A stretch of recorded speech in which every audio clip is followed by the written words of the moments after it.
Innovating Education Learning World in association with WYSS, an initiative of Qatar Foundation. Many people are calling for a new approach in education that adjusts learning to the needs of the modern world. We explore some examples and get an expert's opinion. As educators look to the future of education, one of the key words they often use is innovation. And at the prestigious WYSS Institute in Boston in the US, that's certainly the case as they aim to revolutionize healthcare in the 21st century. All innovation roads lead to Boston. In order to understand how an idea became a reality, 20 principals of the best French universities took Highway 128. They spent a week in Boston, which is the home of Harvard, MIT and Babson, and the new kid on the block, the WYSS Institute.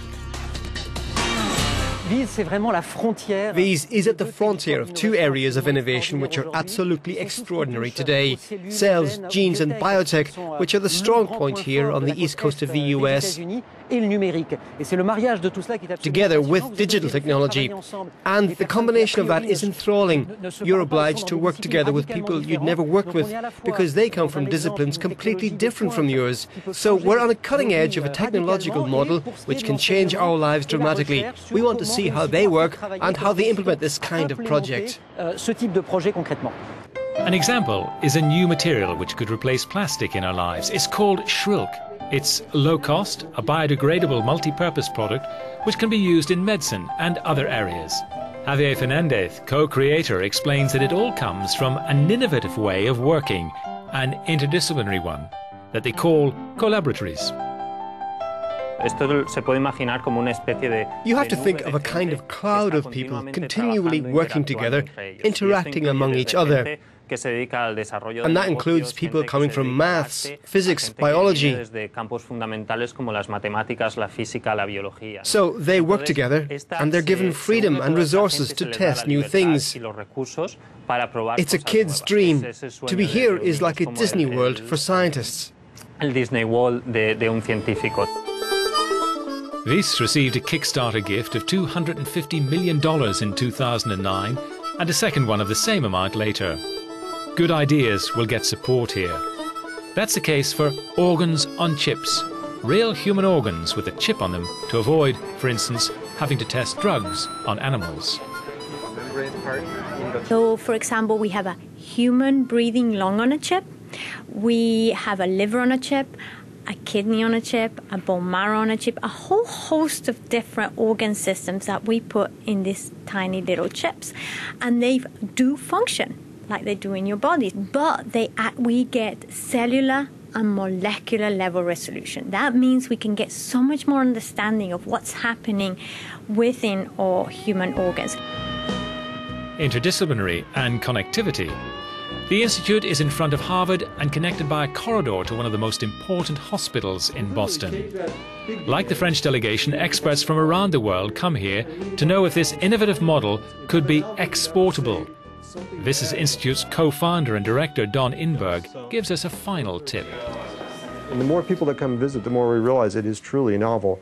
And people that don't know how to do it at their own place because they often have pre-existing structures, politics, powers, that this might be disruptive. But we were founded to be disruptive.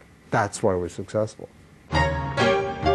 These potential Nobel Prize winners are working on how science, medicine and education will look like in the future. Sir Kenneth Robinson, an English author, international advisor on education and a renowned speaker, talks to Aurora Velez about some of his revolutionary ideas for the future of education. His conferences at TED have more than 25 million viewers.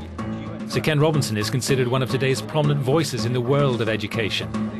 Our producer, Aurora Velez, met him in Paris to talk about talents, innovation and educational challenges.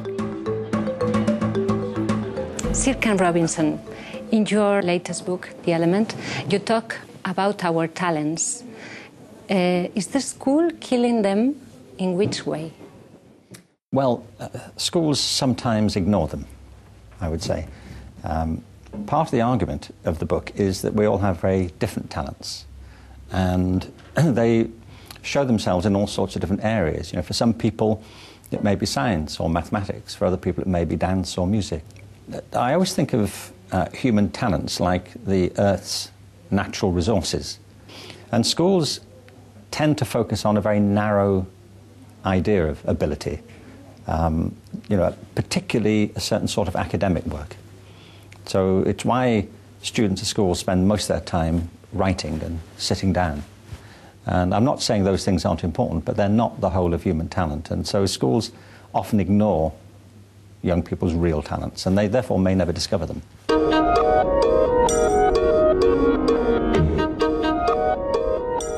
Creativity is putting your imagination to work. And sometimes it's an individual effort, and sometimes it involves collaboration. I think of innovation as putting good ideas into practice. I think that there's a huge area for innovation how we organise schools internally. I mean, for example, most schools are still organised by subjects. They divide the day up into small bits, you know, to 40 or 50 minutes, and they ring a bell every 50 minutes. You know, I was saying this recently, if you were running a business like that, you'd be bankrupt in a week. So I think if you organise schools or learning communities around the nature of the tasks that you're asking people to do, you'd see a very different kind of dynamic. But the fact is that a lot of students are leaving, there are a lot of dropouts, the unschooling or homeschooling systems are growing all over. So what does it mean? Is the system sick? Well, you know, if you were running a business, as I say, and you lost 30% of your customers every year, you might think, is it me? You know, am I doing something wrong? You know, if it's a restaurant, you think, is it the food? You wouldn't think these stupid customers. You know, you try and find out what it was that was turning people away.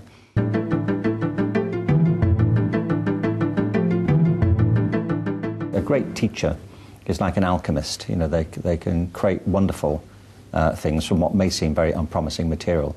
But I believe all kids have great promise. It's the job of education to help them fulfill it. Wonderful, thank you. We're going to cut this down to 3 minutes. Good luck with that. Next, we meet a new institution in Paris. With no entrance exams, no formal teaching and no timetable, it is very unusual. Let's find out how the students at School 42 are studying computer programming using peer-to-peer learning. Charlotte taps in a code to enter school. She's taking part in the first days of an institution without classes, without a set timetable and without teachers. In Paris, School 42 was founded by Javier Niel, the founder of Free, and he set it up to break established codes.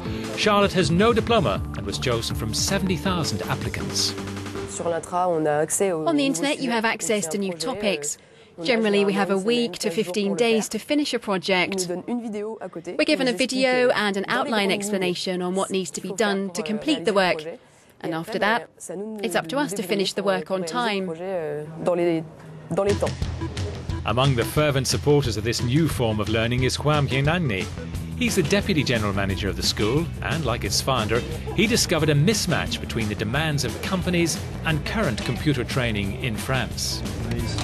The values which we are getting across here are fundamentally different from those which are normally taught. That's all. Today you have values that are taught to young people who face the prospect of working individually. And it's really the opposite of what you need in the digital world.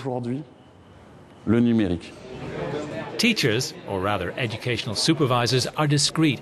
The aim is to encourage students to find the solution by themselves before coming to see them. They even work out among themselves how they should be assessed. 29-year-old Maxime worked as a web developer and came here to gain a greater command of the skills needed for programming.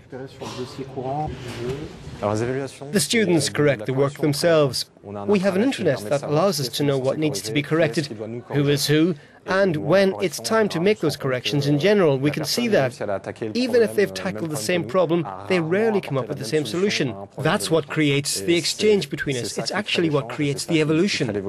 Today, if you want a startup which will work, you need people who will work differently. Yet in our current system, which is based on class, where if you're born in the right place, you can go to the right school, and so by definition, at the end, you get people who, in quotation marks, all innovate in the same way.